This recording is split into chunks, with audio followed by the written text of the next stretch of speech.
Hello everyone, I am Yin Yi from Nanjing University of the Arts. It is a great honor to conference and discuss the topic of ancient Asian music culture with all of you. The title of my paper is Music Exchange at the Level of Asian Countries from the 7th to the 9th Century, Eastern Music Cultural Identity Constructed by Music Gifting. This topic extends from my graduate thesis. During my research, I observed that musical gift exchanges between Asian states were relatively frequent during this period. So far, I have compiled approximately 50 historical records, with many more awaiting further analysis. This phenomenon of musical giving offers multiple dimensions for discussion. However, current academic research lacks dedicated studies on this specific subject, leaving significant room for exploration. Why did states exchange music as gifts? Why was the 7th, 9th century the peak period of such musical diplomacy in Asia? How did these exchanges reflect the political and geographical dynamics of the time? And crucially, how did the giving of music bridge diverse musical traditions across Asia, ultimately shaping a shared Eastern musical identity? Let's explore these questions together.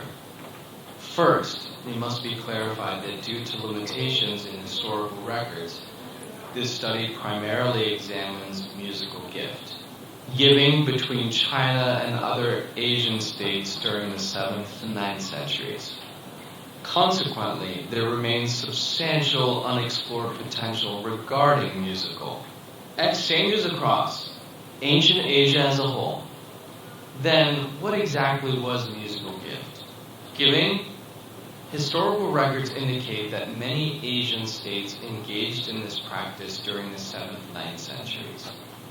In East Asia, 4 states, Silla, Balhae, Goguryeo, and Japan, presented music to the Tang dynasty. In Southeast Asia, musical gifts were exchanged by Srivijaya, Wundan, Nanjing, the Pyu Kingdom, and Kalinga. Central Asia saw such diplomatic exchanges from states like Kang, Mai, Shi, Jumi, and Kutao. While South Asia formed a relatively isolated geographical unit, the Brahmin kingdom also sent musical tributes to Tang China. Musical gifts encompassed various elements, including musical instruments, compositions, musicians, dancers, and even animals used in performances such as elephants, horses, and parrots. Notably, these musical offerings predominantly represented the native traditions of the giving states, showcasing distinct regional characteristics. This deliberate selection suggests that donor states aimed to present their unique musical culture to the recipients. I have compiled the historical records I gathered into a table, though some entries have been excluded temporarily due to unverified sources. Below, I will present several representative examples in detail. This case documents a musical gift from Silla, a kingdom on the Korean peninsula, to the Tang dynasty in 631 CE. The Silla court presented 2 female performers to Tang China. Significantly, this exchange was deeply intertwined with contemporary political dynamics. As the Tang Empire expanded its territorial influence on the Korean peninsula, Silla strategically sought Tang's support to eliminate rival powers in the region. This case records a musical gift from the Brahmin kingdom, located in South Asia, to the Tang dynasty around the late 7th or early 8th century. The Brahmin kingdom sent a local acrobatic performer whose daring acts were accompanied by a musical ensemble featuring the bila. This case documents a musical gift from the Central Asian state of Kang to Tang China. By this period in the region to present their indigenous music to the imperial court. Notably, the Tang influence had extended to southwestern Uzbekistan, prompting numerous states. Sichuan was particularly popular both in its native region and in Tangmi. This cultural preference led at least 5 Central Asian states to repeatedly gift Heksuan dancers to the Tang court.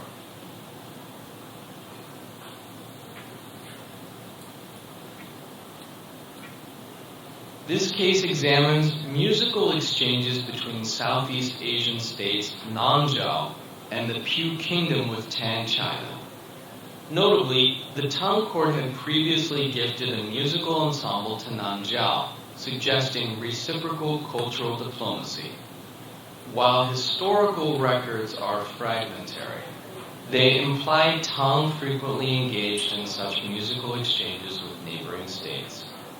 In 800 CE, Nanzhao presented a grand musical composition to Tang China, deploying over 100 performers for its premiere in the capital Chang'an.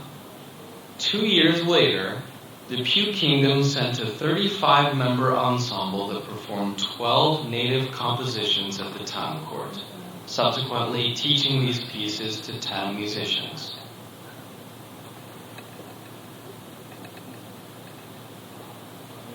Let us now examine in detail the 802 CE musical gift from the Piu Kingdom to Tang China. This event was recorded in multiple Chinese historical texts and even inspired contemporary poets, reflecting its significant social impact at the time. To fully understand this exchange, we must consider the quadrilateral relations between 4 key states: the Tang Empire, Nanzhao, the Piu Kingdom, and the Tibetan Empire as illustrated in this diagram. Initially, the Tang dynasty enjoyed positive relations with Nanzhao. In the early 8th century, Emperor Xuanzong gifted a musical ensemble to Nanzhao's ruler. However, following internal political upheavals in Tang China, the Tibetan Empire seized Tang's western territories, forcing Nanzhao to submit to Tibetan hegemony while expanding its own influence. The Piu Kingdom, in turn, became a vassal state under Nanzhao. As Tibetan pressure on Nanzhao intensified, Nanzhao dispatched envoys to Tang China, re-establishing diplomatic ties and forming a military alliance against Tubo. After achieving a strategic victory in 800 CE, Nanzhao presented the grand musical performance Nanzhao Fengsheng, used to the Tang court as symbolic gesture affirming their realigned alliance. This further strengthened Nanzhao's regional standing. Still under Nanzhao's suzerainty, the Piu Kingdom sought to elevate its political status by sending its own musical mission to Chang'an in 802 CE. Their performance featured 35 musicians, 19 indigenous instruments, 12 traditional compositions. Following the performance, Piu musicians instructed Tang court musicians in their repertoire. Act of cultural transmission that effectively placed Piu on equal diplomatic footing with Nanzhao in Tana. From these 2 cases of musical gift exchanges, we observe that music transcended its original entertainment purpose to become a diplomatic instrument. Moreover, such musical diplomacy possessed significant advantages compared to conventional diplomatic methods. Through musical gifts, Nanzhao restored friendly relations with the Tang dynasty and established military trust. The Piu Kingdom skillfully utilized musical offerings to elevate its political status. Consequently, all 3 parties, the Piu Kingdom, Nanzhao, and Tang, established positive diplomatic relations. This demonstrates the unique appeal of music as a diplomatic medium. Of course, such favorable international relations were not perpetual. In subsequent historical developments, as political landscape shifted, The strong diplomatic ties built through musical exchanges were ultimately disrupted. The musical gift exchanges of the 7th, 9th centuries were both shaped by and actively influenced the political geographical dynamics of their time. Within the cultural domain, these interstate musical interactions played a pivotal role in constructing a shared East Asian musical identity.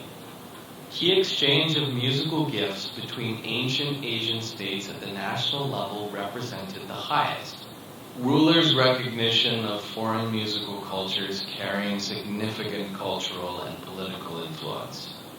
Many of these musical exchanges sparked considerable social resonance at the time, with foreign music being incorporated into the recipient state's musical system, performed in both court and folk settings, and even appearing in literary works, reflecting broader societal acceptance of foreign musical traditions. A notable example occurred from the early to mid-8th century, when Central Asian states frequently presented Huksuan dancers to the town court. The music and dance of Central Asia became immensely popular in Tang society with their instruments. Musical styles and choreography gradually assimilated into Tang China's indigenous musical culture. Chinese rulers also presented musical gifts to Japan and the Korean Peninsula, exerting profound cultural influence. These exchanges served not only as instruments of state diplomacy, but also as vital, connective threads in the tapestry of the Asian musical culture.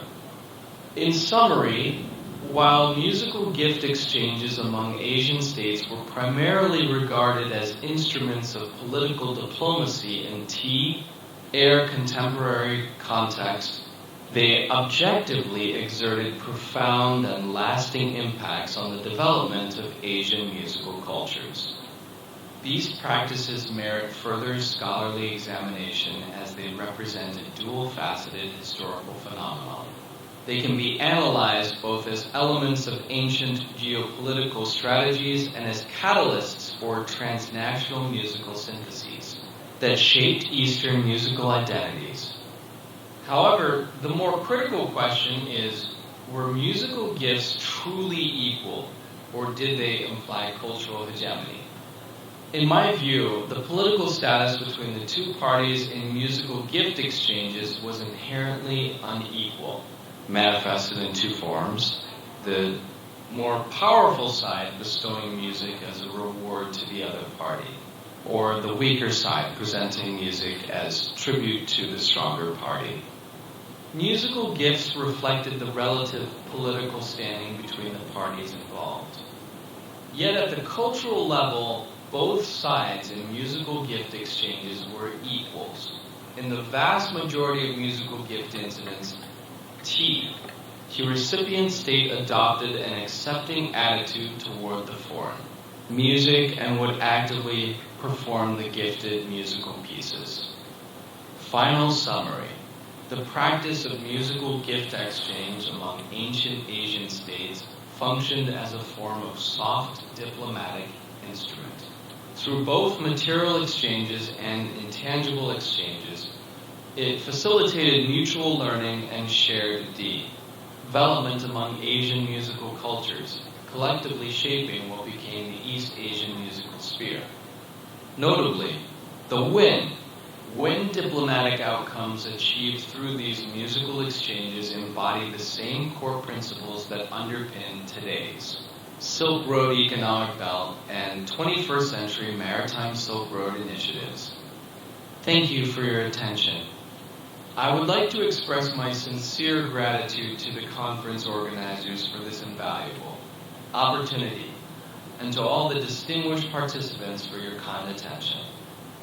For any questions or further discussion regarding this research, please feel free to contact me via email at 2846628878@qq.com.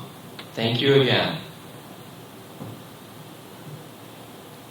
All right. Are you still here? I think. Are you still here with us? I am her. Her, I'm sorry. Okay. Well, he's on Zoom. Do you have any questions for him? We don't need